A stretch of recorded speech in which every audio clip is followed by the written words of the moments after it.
What would you do if you saw a man who sacrificed his leg for his country being treated like garbage?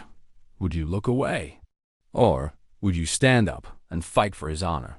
For Sergeant Elias Vance, standing in a jewelry store in San Diego, this wasn't a hypothetical question. It was the moment he realized that while he had survived the war, the battle for respect was far from over. La Jolla, San Diego, is a place where the air smells of money and ocean salt. Palm trees line the streets, casting long shadows over Ferraris and designer boutiques. It's a paradise for the wealthy, a place where appearance is the only currency that matters. Into this world walked Sergeant Elias Vance. Elias was 35, but his eyes held the weight of a man twice his age. He walked with a distinctive limp, the mechanical click-whir of his metal prosthetic leg echoing softly against the pavement. He wore his old green military fatigue jacket, not for fashion, but because it was the only thing that felt like home. In his hand, he clutched a crumpled black and white photo of his wife, Sarah. Today was their 10th anniversary. Elias had saved his disability checks for months. He didn't want charity. He wanted to buy Sarah the diamond ring he couldn't afford before he deployed. He stopped in front of Gilded Cage Jewelers, took a deep breath, and pushed open the heavy glass door. The shop was silent and freezing cold. Crystal chandeliers sparkled overhead. Behind the counter stood Julian. Julian was a man who believed he was the gatekeeper of elegance. He wore a sharp black tuxedo and a red silk body, even at 2 in the afternoon. He peered over his reading glasses as the door chimed. When he saw Elias, the faded jacket, the cargo shorts, the metal leg, his lip curled in disgust. Elias walked to the counter, his prosthetic leg dragging slightly on the plush carpet. "Excuse me, sir," Elias said, his voice raspy. "I'm looking for a ring." "Something special?" Julian didn't look up from his ledger. "The pawn shop is 3 blocks down, buddy. We don't buy stolen goods here." Elias froze. "I'm not selling. I'm buying. For my wife."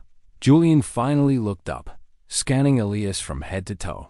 He laughed, a short, cruel sound. "Buying? In here? Look at the price tags. The cheapest item in this case costs more than your outfit. Please leave before you scare the real customers." "I have money," Elias insisted, reaching into his pocket. "I don't care," Julian snapped, slamming his ledger shut. "We have a dress code. No vagrants, no loiterers, and certainly no whatever this is." He gestured vaguely at Elias's metal leg. "You're ruining the aesthetic. Get out." Elias gripped the counter. He had faced enemy fire. He had lost a limb protecting people like Julian. But this hurt more than shrapnel. "I fought for this country," Elias whispered, his voice trembling. "I lost this leg for you, and I pay taxes for your disability check." Julian sneered. "Now get out, or I'm calling the police."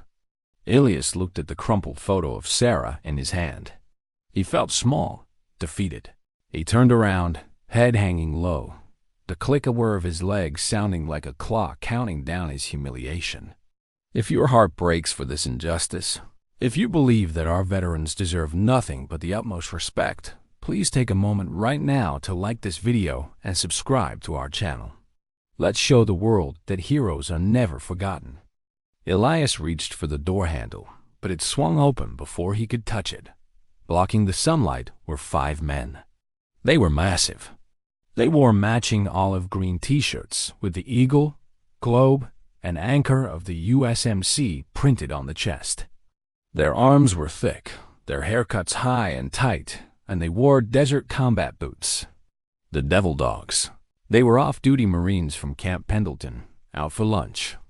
But they had seen everything through the glass window. The leader, a giant named Gunny with a scar over his eye, looked at Elias. He looked at the prosthetic leg. Then he looked at the rank patch on Elias's old jacket. Gunny snapped to attention. "Sergeant on deck." He barked. The other 4 Marines instantly straightened their backs and saluted. Elias, stunned, instinctively saluted back. Then Gunny turned to Julian. The salute dropped. The predator gaze appeared. The 5 Marines marched into the store. The air seemed to leave the room. Julian, who had been feeling so powerful a moment ago, suddenly looked like a frightened mouse in a tuxedo. Can I help you, gentlemen?" Julian stammered, adjusting his body nervously. Gunny ignored him.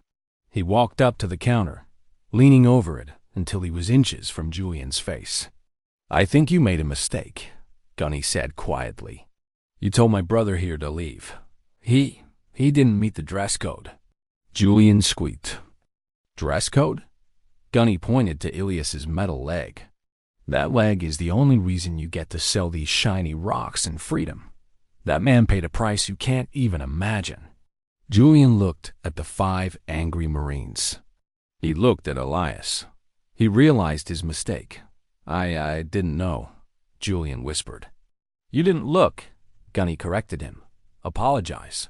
Now, I'm sorry," Julian said to Elias, his face pale.